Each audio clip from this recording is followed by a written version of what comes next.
Hey guys, Neil here, and this is episode 5, and it will be the final one for tonight because it's almost midnight and I'm fucking tired. Um, all we're doing in this episode is TileEntity. That's it. Nothing more. Nothing more. So let's dig in. Let's dig in and do it. So the first thing we want to do is, we went through and we did these, right? Pertaining to hoppers. Is item valid for slot? So what we're actually going to start with is this one right here, is get accessible slots from side. And really what this is going to say is what sides access which slots, right? So to do that, we're going to declare some variables. We're going to drop these bad boys in right here. Then we're going to start with private static. Good night in the morning. Private static final integer array. Then we're going to say slots top equals new int array 0.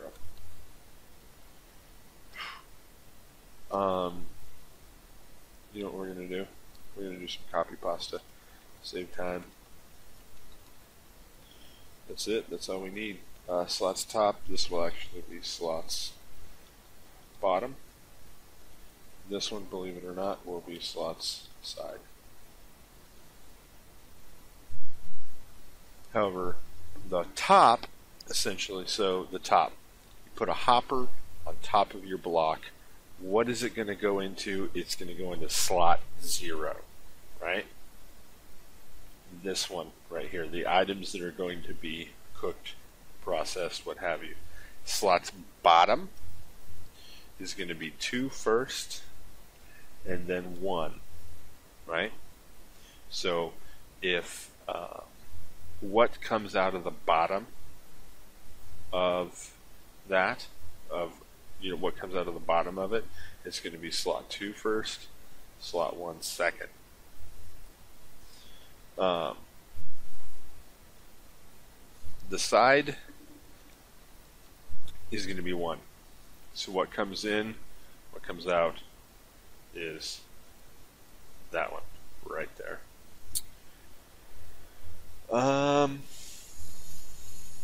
What we need to do now is we need to specify that down here in this. So we are going to return var1 if it is equal. So if var1 is equal to 0, then we want slots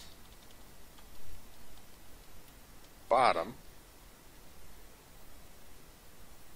So if slot 0, it's going to be slots bottoms. Otherwise, var1, if it is equal to slot 1, we're going to do slots top. Otherwise, slots side. Quick and easy. That's it. Now we want to work on this is item valid for slot. So really what we're saying is the items that we're going to be putting in, are they valid? Now we don't want to put in any items into here, right? No items go into 2. You only pull items out, right? However, you do want to be able to put items into here, right? More or less, this is a free-for-all. There's a bazillion different items that could go in here, but the only thing that can go in here is fuels. Nothing goes in here, and fuels go in here. So what we're going to specify is the item valid for slot? So we're going to return if the slot, I hate that. I mean, they're variables. It doesn't really matter. I just like everything in its right place. So if it is equal to 2, right, if our slot is equal to 2, we're not going to do anything, right? False. So we are not pulling anything out of that. Otherwise, if I is equal to 1, we want to ask ourselves, is item fuel? And that is going to be an item stack, right? Whatever that item is. And this is going to be true. Is item fuel. So we're creating an error, and we're going to create lots of errors in this episode. So, sorry. We need to specify what is fuel, right? So we really need to create that method, right? Is it fuel?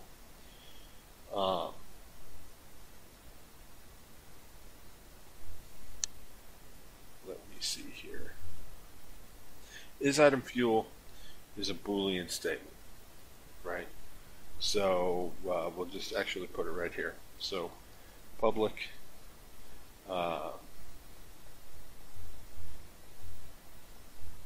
static Boolean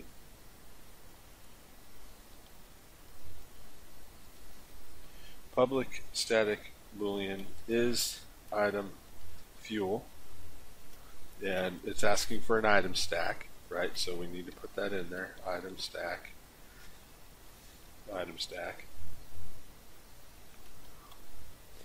And we're going to return get item burn time with the item stack. It is greater than 0. So we fixed one error by creating this method, and we've created another error because we don't have a method for that. But that's okay. Get item burn time. This is actually one of my favorite methods in this TileEntity class. So what we're doing is we're saying, hey, get item burn time of item stack. If it's greater than 0, then it is fuel, right? So let's create this method right here. And what we want to say is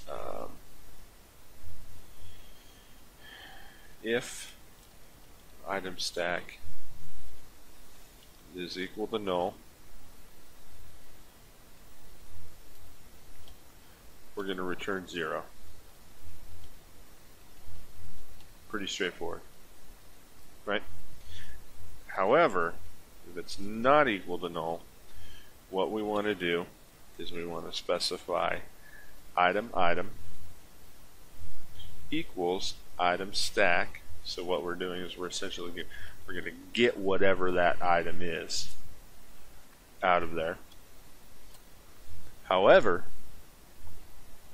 this item may actually be a block, right? Let's import item. If it's a block, we kind of have to do some work for that. So we're going to say that if item instance of item block and block dot get block from item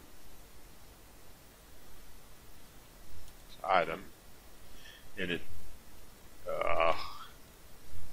item and it does not equal error,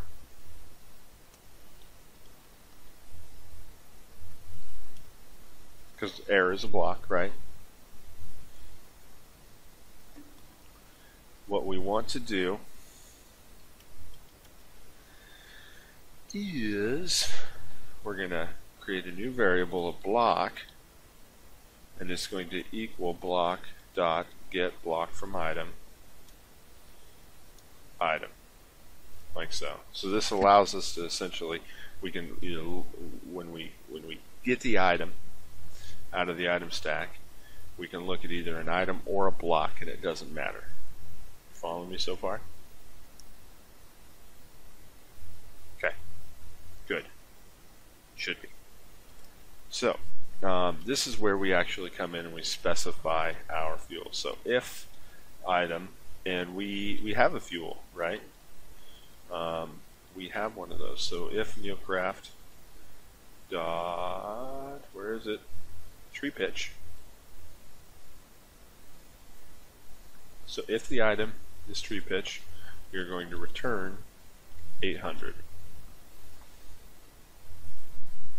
Just like we did in our fuel handler, right? We remember we come over here to our fuel handler, right there.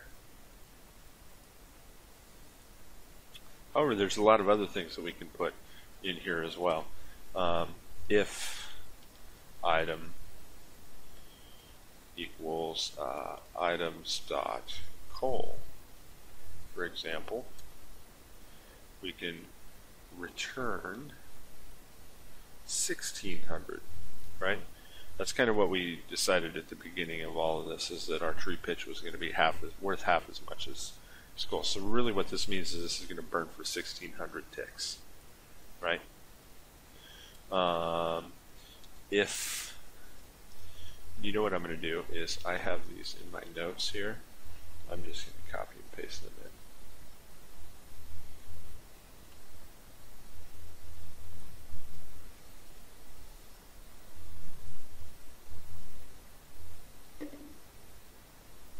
And I'm getting an error there because that's blocks. So if it's a stick, it'll go for 100 ticks. If it's a lava bucket, it goes for 20,000 ticks. If it's sapling, and this is really why we did this whole thing here, because some blocks can be burned. Like we could do if block equals blocks dot coal block. Right, what's coal block? A coal block is 9 coal, am I right?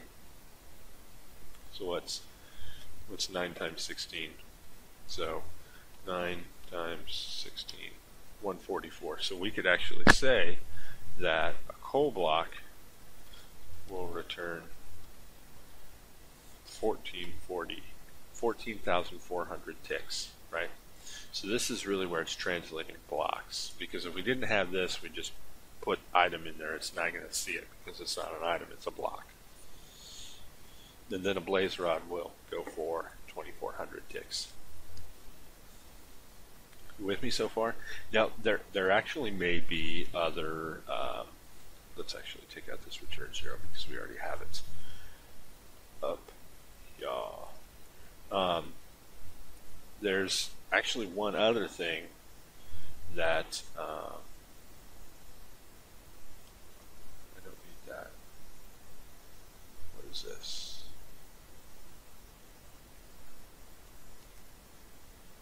It doesn't know what it wants. There's actually one other thing here, and that is that we want to return game registry dot get fuel value of the item stack. And this is really if there are other mods, right? If you want your mod to play nice, if there are other fuels, it's going to be registered as a fuel, right, through something like a fuel handler. So it will actually get that and then process it as well. Really don't need this right here, right? It will still process that because it's registered through the fuel handler. Now let's take a peek here and find out what's up with this. What does this one correspond to? That one. And this one corresponds to that one. And this one corresponds to that one. So I do need a spare. But this says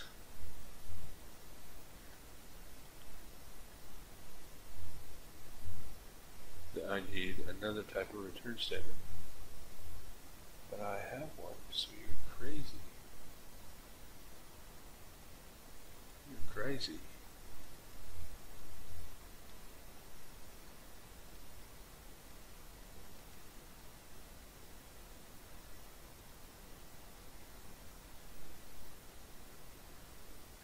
missing? What am I missing?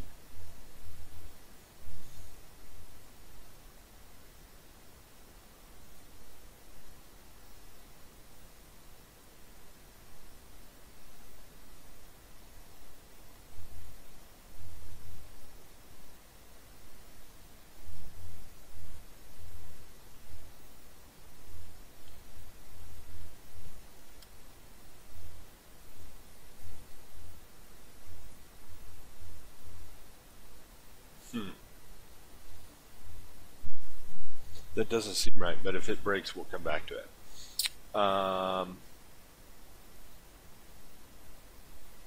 So we've done our getter item burn time. And that really takes care of what can fuel our furnace or our oven.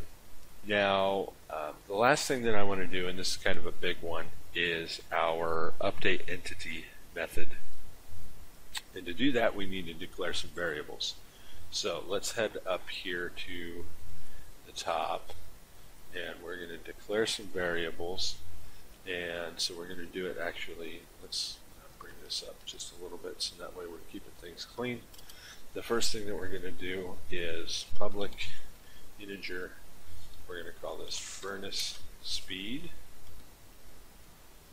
and we're going to have public integer burn time. And I'll kind of go through what these mean here in a second.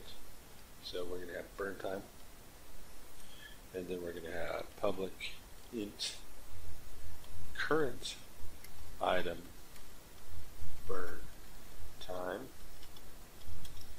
and then we're going to have public int cook time. So what do each of these mean? Well, let's go find out. Let's actually head down to reference libraries and forge source and net.minecraft.TileEntity and TileEntity furnace. So here we'll see furnace burn time. So burn time is the number of ticks that the furnace will keep burning. Let's paste that in. What is our current item burn time? That is the number of ticks that a fresh copy of the currently burning item would keep the furnace burning for. And then cook time is the number of ticks that the current item has been cooking for. Voila, like so. Kind of illuminate exactly what those are doing here. Now we're going to get in and we're going to do this method here, and we're going to break a whole bunch of stuff in the process, because we are going to be having we're going to be referencing methods that just haven't been created yet. So public void update entity. Make sure you're spelling this right. This isn't just one that you can make up on your own. And what we're going to say is we need some flags. So we're going to say Boolean flag equals this dot burn time is greater than 0, true, false. The next one is Boolean flag 1, and this is just going to be, we're going to start this out as false, like so. So if this dot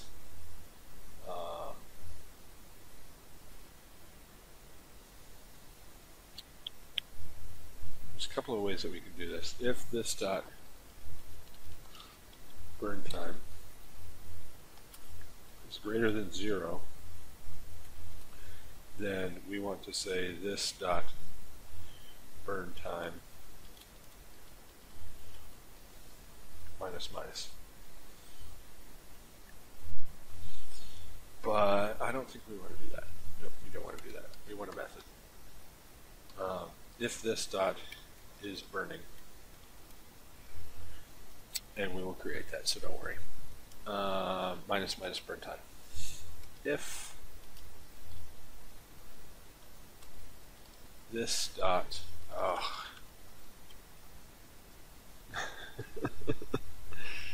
oh my lord, if this dot world obj dot is remote,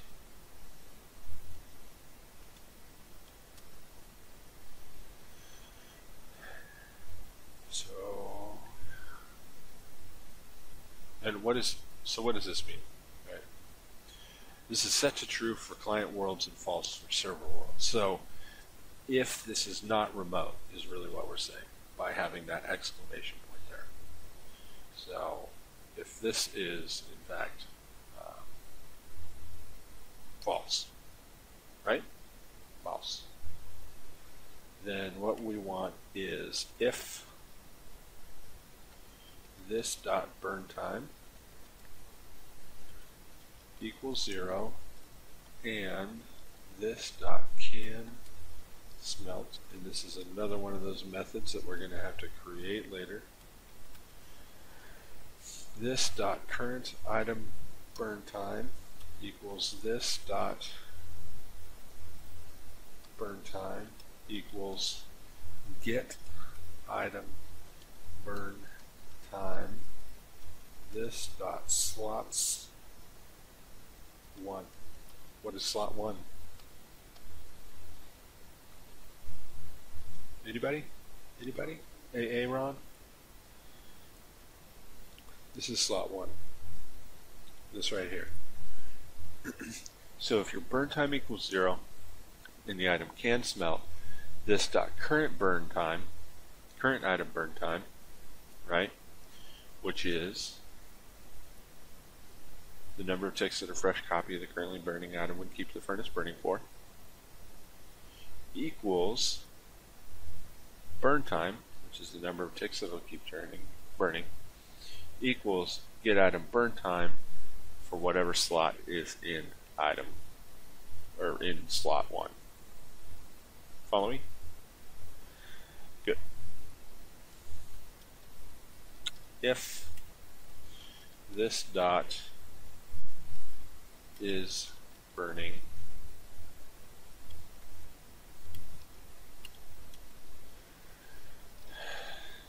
no. Flag 1 will equal true. If this dot slots 1 is not equal to null, so meaning if the slot has something in it,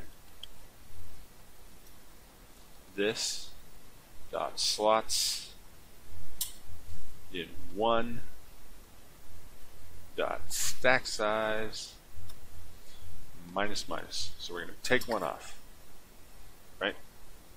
We're going to take it off.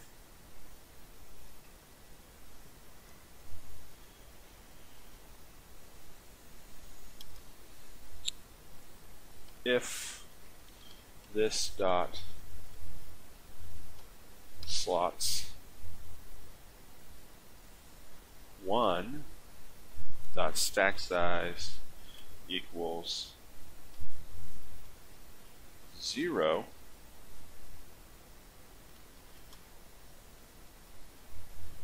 this dot slots slot 1 is going to be equal to this dot slots 1 dot get item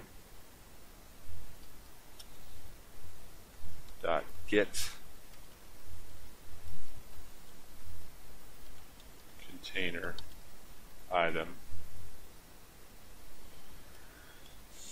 This dot slots 1, and I'm pretty sure, if I remember right, what this does is if you put a bucket of lava in there, it'll return the bucket for you, right? So if it equals 0 and slots.1 equals an item, get container item. So leave it in there. 1, 2, 3, 4.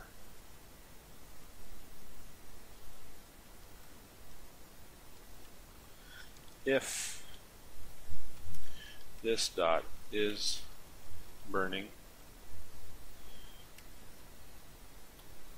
and this dot can smelt.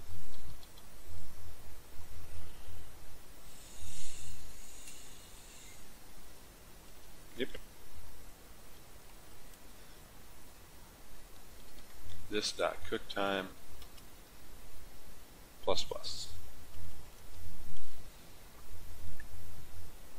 So if it's burning and it can smelt, and we'll get into can smelt here in a second, this dot cook time will increment, and that's the number of ticks that it's been cooking for. So it will continue to cook. Right? Right. If this dot is burning and no, I just did that. Back up. Pump the brakes. This dot cook time equals this dot furnace speed. This dot cook time equals 0. This dot smelt item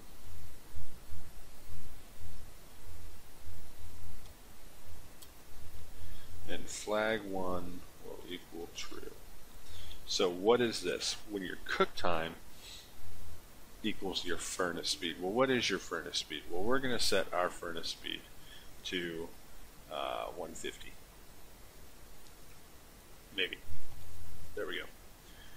So what happens is this cook time increments up and up and up and up and up and up and up. And really your furnace speed is the number of ticks that it has to reach before this item is considered done.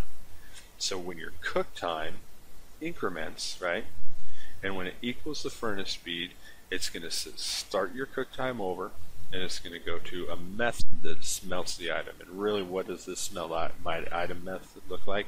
It's going to take something out of slot 0, put it into slot 2, right? So it's going to take something out of slot 0, put it into slot 2. Then that can smelt will have smelting results, right? So it's essentially going to say iron ore will smelt into iron ingot.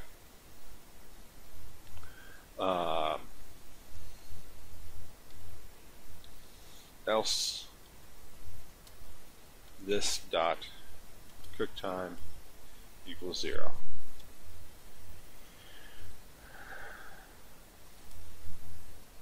If flag does not equal this dot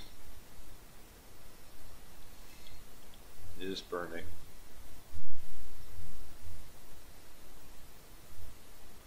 well, that's a boo-boo.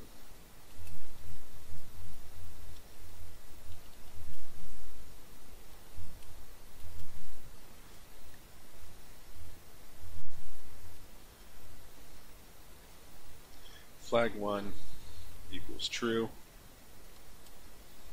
and we are going to say alabaster oven, so we're going to reference our initial block class, right?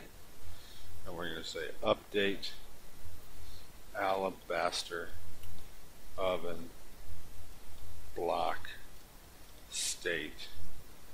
This dot burn time is greater than 0.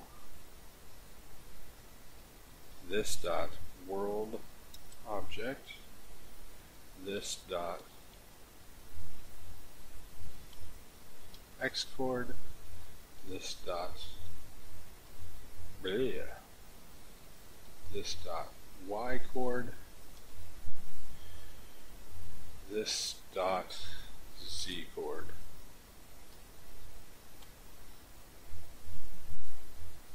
Down 2.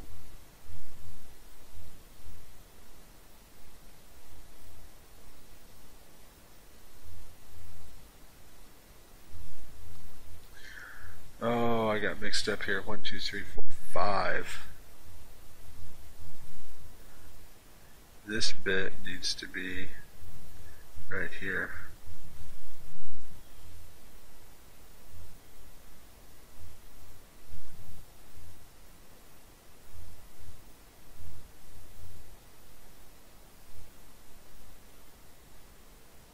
We're going to come right here. If flag 1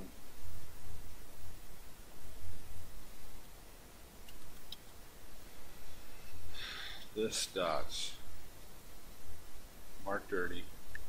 For tile entities, ensure the chunk containing the tile entity is saved to disk later. The game won't think it hasn't changed and skip it. And that's it. Let's import that. So what do we have to do? We have lots of to-dos. We need to create the isBurning method. We need to create the canSmelt method. We need to create the smelt item method. And we need to create the update alabaster oven block state method. That's 4 of them.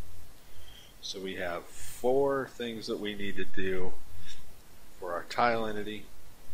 We still haven't even touched our container yet. Right, so our GUI alabaster is still waiting for a container to be built. We'll come back. We're going to get that next time. 31 minutes. Yep, last episode of the night, guys. I am wiped out. I'm wiped out. So I will. I think we're pretty much getting to the point where we were the last time, and I like the way that this is going. I feel like I'm kind of explaining in greater detail what's happening as we're going along. So, like I said, don't hesitate to hit me up with questions. Hit me up on Skype. You can email me, neilgaming@gmail.com. If you need any help or assistance in building this and building your own special furnace. I'm actually going to upload this bad boy to Imager, and I'm going to let you guys, I'll put a download link there. If you guys want to use this, if you want to model your own, I'll let you do that. So, in the meantime, like, comment, subscribe, let me know what you need. It's all for you guys. Have a great night. This is Neil, signing off.